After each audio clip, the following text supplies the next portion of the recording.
On this episode of Cape Media News, Cape Symphony postpones their season and prepares for a big comeback. Chatham Orpheum Theatre pivots to offer online content for the community, and we explore the services that Cape Cod Children's Place offers for families in need. These stories and more, this is Cape Media News.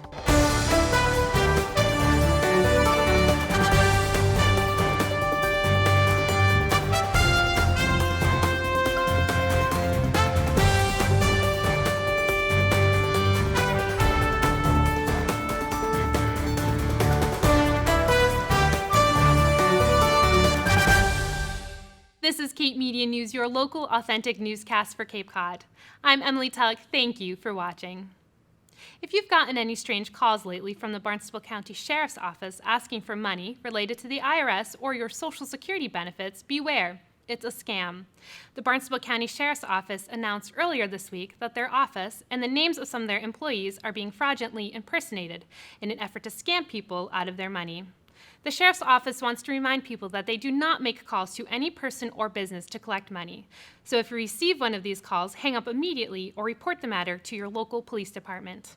You can learn more about this type of scam at www.fcc.gov. It's hard to believe that sex trafficking could be an issue on Cape Cod, but according to the Massachusetts Human Trafficking Hotline, statistics show that human trafficking happens everywhere. To raise awareness, Parents Advocating Cape Kids Safety, also known as PACS, is holding a peaceful protest from 2 to 5 p.m. this Sunday, August 30th, on the Hyannis Village Green. To learn more about Parents Advocating Cape Kids Safety or about this weekend's event, visit them on Facebook. It's been months since anyone's been able to see a movie in a movie theater, but that hasn't stopped the Chatham Orpheum Theatre from coming up with content for a local moviegoer. Even though they haven't been able to reopen their doors, they have been curating entertainment free of charge on their website. We spoke with Chatham Orpheum's manager, Jeff Bassett, to learn more. Cape Media News reports. It's been months since anyone's seen a new movie in a movie theater.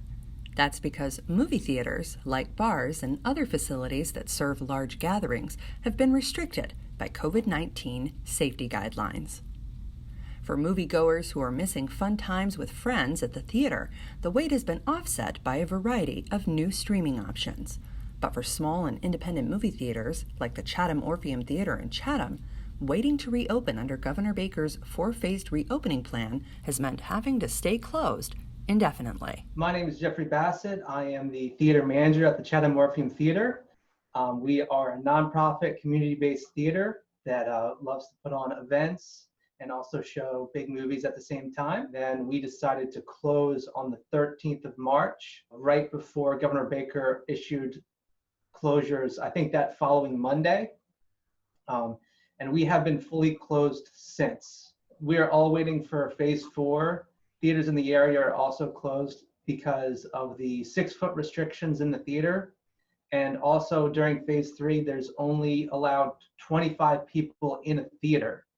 So with that restriction, we just can't open. And even if the Chatham Orpheum Theater did reopen under current safety guidelines, it would mean operating at a deficit in more ways than one. Usually we have 150 people in the theater at a time. And with these restrictions, we can only have about 25 people in our main theater and 8 people in our small theater if we were to open. And we're not allowed to open our bar. So with those restrictions in place, it's not the community theater that everyone in town fell in love with. It's not the environment we want to have at the Orpheum. Thanks to donations, the Chatham Orpheum Theater is not at risk of permanent closure. Thankfully, we can weather this storm because of our incredible donations that we get from the community. Being a nonprofit theater that's for the community means that we have an incredible amount of support. So our goal is long-term. We don't want to open up and have it hurt us. We want to stay closed, maintain the safety of everyone. And then when we do open, come back stronger as the community theater that everyone knows and loves. Despite being closed, the Chatham Orpheum Theater hasn't wasted any time coming up with new ways to provide quality entertainment to the community. So while we've been closed, we've actually been offering a lot of media on our website for people to look at. We had a retrospective for The Finest Hours, and we're working on a retrospective for Jaws, which is going to come out this week. So, and we also just added kids programming. So we have a lot of free content on our website that the community can go and scratch that entertainment itch in the meantime. So we're continually adding to that, and hopefully that content will continue to improve and grow. And then we'll continue that once we do reopen. To learn more about the Chatham Orpheum Theater, visit chathamorpheum.org.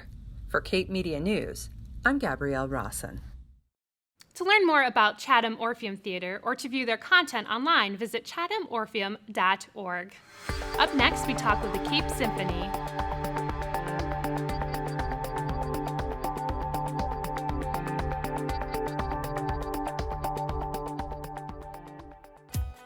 The world is talking about coronavirus, but it's hard to know what to listen to. We have answers to your questions like, who's most at risk for coronavirus? People over 65. People with underlying medical conditions like heart disease, chronic lung disease, asthma, diabetes. People undergoing cancer treatment, and people with weakened immune systems. What should you do if you or a loved one is at higher risk? Avoid close contact with people. Avoid crowds. Stay home if you can. Wash your hands frequently. Learn more ways to protect yourself and others at coronavirus.gov. Together, we can help stop the spread. The Cape Symphony has rescheduled their 2020-2021 season for next year due to the coronavirus. After learning that the Barnstable Public Schools Performing Arts Center would not be available to outside organizations this year, the Symphony had no choice but to cancel their season.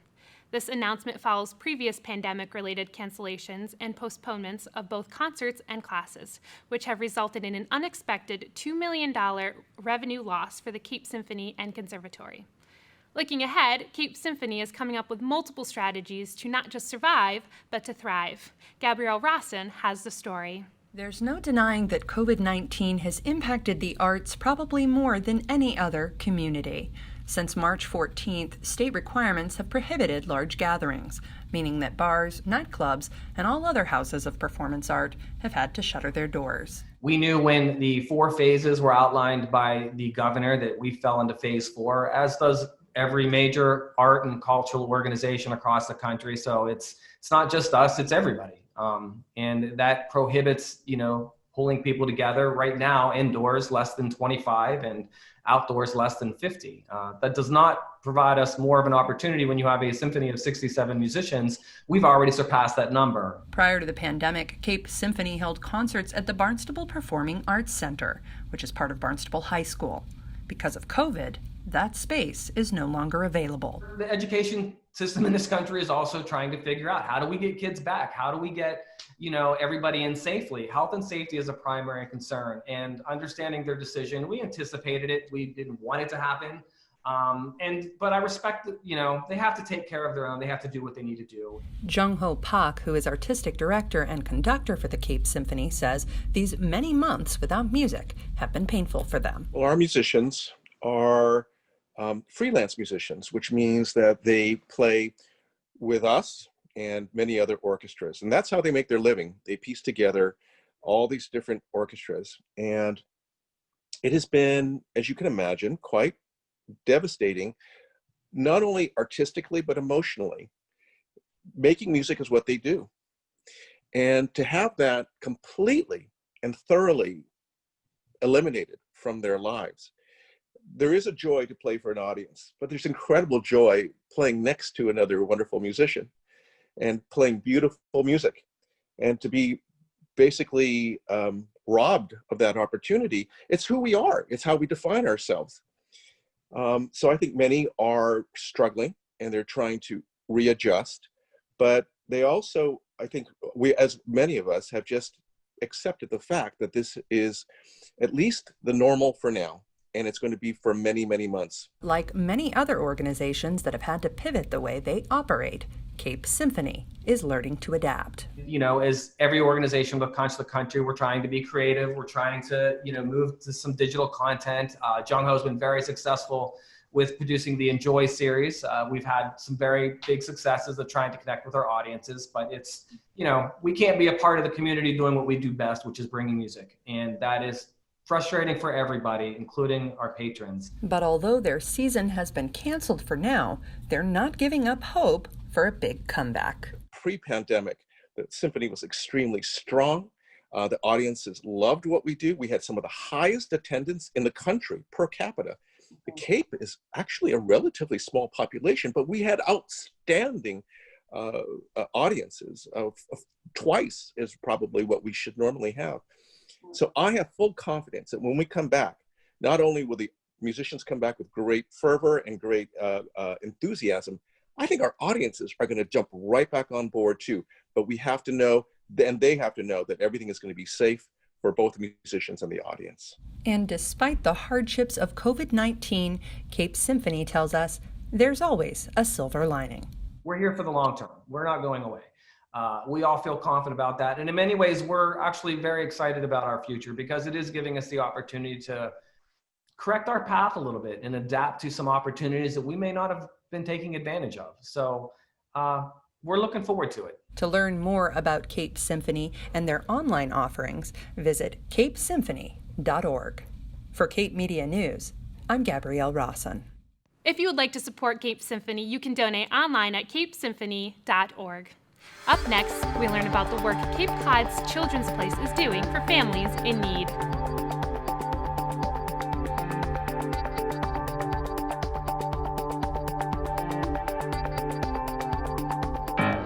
People in Massachusetts are asking what they can do to help stop the spread of the virus. Our response?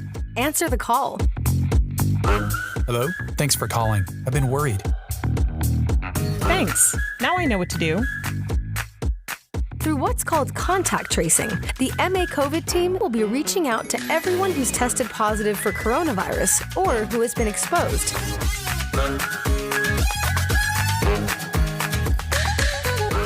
Look out for area codes 833 or 857 and answer the call to keep your community safe. Visit mass.gov/MA Tracing Team. Welcome back to Cape Media News. I'm Emily Tullock. Well, it's no surprise that many nonprofits are struggling to stay afloat as a result of the COVID-19 pandemic. From canceling fundraisers to moving classes and events online, the restrictions and constraints can have devastating effects. Which is why, when the Cape Cod Children's Place was awarded COVID-19 relief money from the Cape Cod Foundation, they were ecstatic to be able to continue providing their services to the community. Cape Media News met with Cindy Horgan, Executive Director of the Cape Cod Children's Place, to learn where their grant money was going and how they had to pivot during these trying times. Welcome back to Cape Media News. I'm Emily Tullock. Today we have with us Cindy from the Cape Cod Children's Place, and she's here to discuss the services they offer to our community and talk about the recent grant they were awarded by the Cape Cod Foundation. How are you doing today? I'm well, thank you, Emily. Thank you for having me. Absolutely, thank you for joining. So for those not familiar, what are the services and programs that the Cape Cod Children's Place offers? Cape Cod Children's Place has been here in Eastham we're in our 25th year, and it started out as an early education center for the families on the Lower and Outer Cape. We continue to provide early education from infant to pre-K, as well as we are a family resource center, and we have many grants that fund us, and we also, so we work as family resource, providing both parent education, services, parent-child enrichment, literacy groups. We connect families to what they need in order to do their job. And we also run a grant called First Steps Together, working with families in recovery from some substance use disorder. So we do lots and lots of things. We really respond to whatever the community needs. That's what we do. Mm-hmm. Well, happy 25 years. That is very exciting to hit that milestone. So recently, the Cape Cod Foundation awarded 8 nonprofits with a COVID-19 grant, and you guys were one of the ones who received that award. So what was that experience like, and what is the grant money going to go towards? First of all, doing anything with the Cape Cod Foundation is just a really special experience. And Kristen O'Malley has, one of the first calls I got in the early weeks in March was from Kristen saying, what can we do? And in the immediate moment when March happened, my first instinct was food and basic needs for families. And as I was receiving small donations here and there, and I was using them to buy gift cards to Stop and Shop in local markets because I knew that that's what families needed most. And when Kristen called, I said, we're really giving basic needs. We're talking diapers. We're talking, food was what we were doing. And so Kristen and I talked through it. And, I was really so grateful when we were one of the awardees for this particular grant, because this is what families need. They need to know that they can reach out and get this kind of help with no questions asked, that this is just because you need it right now. So obviously a lot of nonprofits and organizations have had to pivot since March, since the COVID-19 pandemic. So what was the pivoting situation like for the Cape Cod Children's Place? Well, it was like we were driving down the road and then the road ended right there abruptly. And you're like, what? Where do we go? We pivoted very quickly to a virtual world. We provide that emotional support for families. They count on that for their socialization, not only for their children, but for the adults in the world. So we all of a sudden found ourselves learning the skills of Zoom and being safe with it and doing all kinds of things. We recognized I'm a little resistant to the social media world, but I know it's an important part of our world today. And so very quickly, Sarah Nitsch, who's part of our team, said, Cindy, you got to get on there. So we started to really utilize things like Facebook and do a live post daily, just inspiring parents and caregivers that this is hard and that you're not alone. So we pivoted everything online, and then we started to create kits for activities for parents and children. And so we started, some of them were drop-offs, some of them were drive-bys or arranging, and we worked closely with the health departments in the different towns that we serve to make sure that we were doing everything safely. And so we continue. We just this past week did a distribution of kindergarten ready kits for families. The children are starting to really be ready for that experience. And that's what our pivot looked like. We kind of, something needed to be done and we figured out how to do it. Mm-hmm. And so how can our viewers find out more information? Where's the best place to go for that? Well, our website seems to be a great place to go at capecodchildrensplace.org. And, it'll guide you through that wherever we are. The other really important thing is I'm really old fashioned, and we are in this building at Cape Cod Children's Place Monday through Friday, 8 to 4-ish. So you can always pick up the phone and call, and there's going to be a human being that answers that phone, 508-240-3310. Well, Cindy, thank you so much for being here, and thank you for the important work that you guys are doing at the Cape Cod Children's Place. Thank you. It's a privilege to do this work. For Cape Media News, I'm Emily Tullock. For more information, visit capecodchildrensplace.com or visit them on Facebook. Well, that brings this episode of Cape Media News to a close. Please follow us on Facebook, YouTube, and Instagram, and thank you so much for watching. We'll see you next time with a brand new episode. With Cape Media News, I'm Emily Tullock.